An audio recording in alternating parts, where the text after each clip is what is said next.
प्रिय छात्रों, आज आपका जी सुपर 100 का पेपर हो चुका है और हमारे वीडियो से एक भी प्रश्न आउट नहीं हुआ है। हमारे लेक्चर से एक भी प्रश्न आउट नहीं हुआ है। नोट्स से एक भी प्रश्न आउट नहीं हुआ है। ठीक है। यदि किसी को सबूत चाहिए तो उसका सबूत आपको मिल जाएगा और हमेशा सबूत देते हैं। और जिन्होंने हमारा बैच लिया था उसका सिलेक्शन, उन सभी का सिलेक्शन हो जाएगा और केमिस्ट्री में नंबर पूरे में से पूरे उनके आएंगे। देखिए, यहाँ पर पहला प्रश्न पूछा गया था कि मैग्नीशियम रबड़ को जलाने से पूर्व उसे रेग मार्क या अन्य पेपर से रगड़ने का कारण है क्योंकि उस पर क्षारीय मैग्नीशियम ऑक्साइड की परत जमा हो जाती है, इसलिए इसका आंसर आपको आज पेपर में बी लगाना था। आपका जो पेपर है कब हो चुका है? 1 बजे आपका पेपर समाप्त हो चुका है। जी का सुबह 10 बजे से आपका पेपर था। अब देखते हैं आपका अगला प्रश्न आपसे क्या पूछा गया है। एक परखनली में 3 मिली सोडियम सल्फेट व 3 मिली बेरियम क्लोराइड मिलाते हैं तो क्या होता है?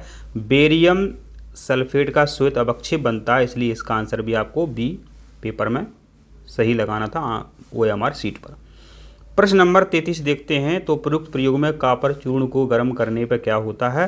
कॉपर ऑक्साइड सेकंड की काली परत चढ़ जाती है क्योंकि इसका हो जाता है उपचयन। इसका आंसर आपको पेपर में आज ए ऑप्शन लगाना था। अगला प्रश्न पूछा गया था, जब कार्बन डाइऑक्साइड को चूने के पानी में प्रवाहित करते हैं तो चूने का पानी दूधिया हो जाता है। इसका आंसर आपको बी लगाना था। एक भी प्रश्न मेरे बच्चों मेरे वीडियो से आउट नहीं हुआ है, एक भी प्रश्न। अगला प्रश्न है कि Fe की क्रिया कॉपर सल्फेट से होती है तो यहाँ पर हो जाता है विस्थापन। यहाँ पर क्या हो जाता है? विस्थापन हो जाता है। आंसर आपका यहाँ पर करेक्ट निकलता है सी। 36वें नंबर पर आपसे प्रश्न पूछा गया था कि वसायुक्त खाद्य सामग्री विकृत गंधी माने खराब हो जाती है, इसका कारण है उपचयन अभिक्रिया। इसका कारण है आपका उपचयन अभिक्रिया। ठीक है, तो 36 का आंसर जो है आपको डी लगाना था, एकदम करेक्ट। ठीक है, समझ रहे हैं आप? डी इसका आंसर आपको लगाना था। उपचयन के कारण खाद्य सामग्री जो है खराब हो जाती है। 100% करेक्ट आंसर जानने के लिए आप चैनल पर बने रहें। निम्न में कौन सी अभिक्रियाएं ऊष्मा छेपी हैं? देखिए, बिना बुझा चूना है, जल से क्रिया करता है तो गर्म हो जाता है। अम्लों का यदि हम तनुकरण करते हैं तो भी पानी गर्म हो जाता है, जबकि तीसरे ऑप्शन और चौथे ऑप्शन में ऐसा नहीं होता है। तो पूछा है ऊष्मा छेपी माने ऊष्मा निकलती है, तो आपका आंसर करेक्ट यहाँ निकलता है ए व बी। ए ऑप्शन आपको पेपर में लगाना था। आप जरूर मिलान कर लें 100% करेक्ट आंसर के साथ। कितना कट ऑफ जाएगा वो भी हम बता देंगे। देखिए, यहाँ पर लिखा हुआ है चेतावनी किन रसायनों के बर्तनों पर लिखी होती है, जो भी अपन ने देखी।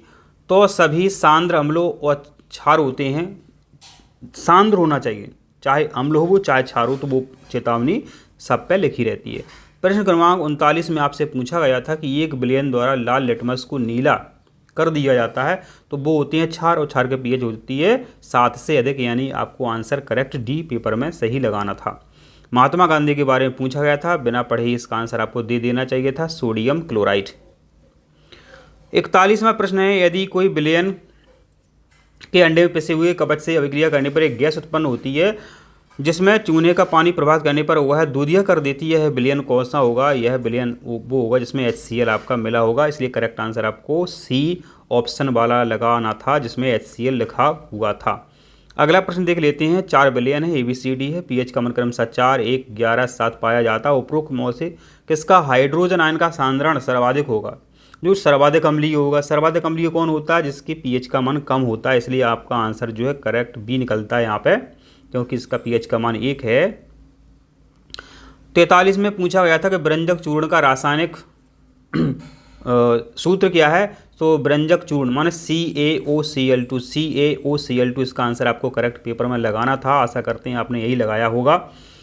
अगला देखते हैं कि वह रसायन कौन सा जिसे अग्निशामक यंत्र में प्रयोग करते हैं। रसोई घर में भजिया बनाते हैं और पावरोटी बनाते हैं, ब्रेड बनाते हैं, तो आप सभी को पता है वो होता है आपका सोडियम बाइकार्बोनेट NaHCO3। आशा करते हैं आपने डी ही पेपर में लगाया होगा, इसलिए आपका एक आंसर आप का सही निकला होगा। अगला प्रश्न है, कौन सा उभयधर्मी ऑक्साइड के लिए सत्य है? थोड़ा देख लेते हैं, हमको दिख नहीं रहा है। कौन सा कथन उभयधर्मी ऑक्साइड के लिए सत्य है?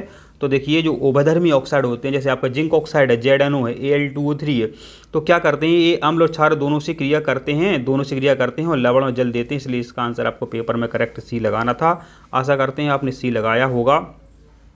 अगला प्रश्न है कौन सा युगल विस्थापन अभिक्रिया प्रदर्शित करता है? तो इसका आंसर जो है आपका सिल्वर नाइट्रेट विलयन एवं कॉपर धातु जो है युगल विस्थापन अभिक्रिया देता है, इसलिए इसका आंसर आपको पेपर में डी लगाना था। आशा करते हैं आपने डी लगाया होगा।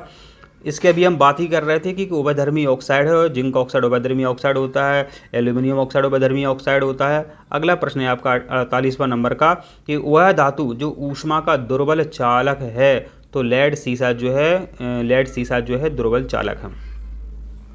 अपरूपता दर्शाने वाला तत्व कौन सा है? सभी को पता है अपरूपता कार्बन दर्शाता है, सल्फर दर्शाता है, तो यहाँ कार्बन दिया हुआ तो कार्बन आपका आंसर एकदम करेक्ट निकल जाता है।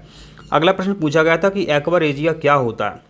तो इसमें 3 भाग जो होता है HCl होता है, 1 भाग इसमें नाइट्रिक अम्ल होता है, इसलिए आपका आंसर करेक्ट जो है आपको ये ऑप्शन वाला सही करना था। अभिक्रिया श्रेणी जो है इस प्रकार से है, तो इसका आंसर आपको मेरे बच्चों ए ऑप्शन वाला करेक्ट करना था। आशा करते हैं आपने यही किया होगा। कार्बन की संयोजकता कितनी है हमने कई बार आपको बताई थी, आप हमारे वीडियो देखें। जिन्होंने हमारा बैच नहीं लिया था वो बहुत पछताएंगे। अगला प्रश्न पूछा गया था कार्बन का अपर रूप नहीं है, तो कार्बन का अपर रूप नहीं है। C48 फ्लोरीन नहीं है, C60 तो होता है।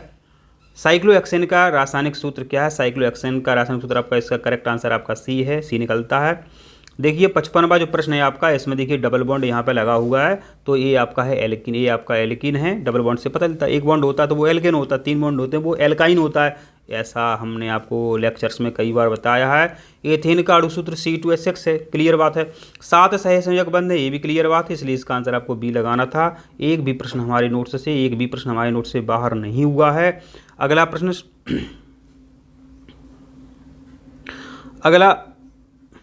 आपका अगला प्रश्न 57वें नंबर पर पूछा गया है कि निम्न हाइड्रोकार्बन है तो कौन सा भिन्न है? तो देखिए C4H10 4 दूनी 8, 2 जोड़ 2 10 हो जाते हैं, 5 दूनी 10, 2 जोड़ 2 12 हो जाते हैं, लेकिन ऐसा आपको डी में देखने को नहीं मिलेगा, इसलिए आपका आंसर जो है डी करेक्ट निकलता है।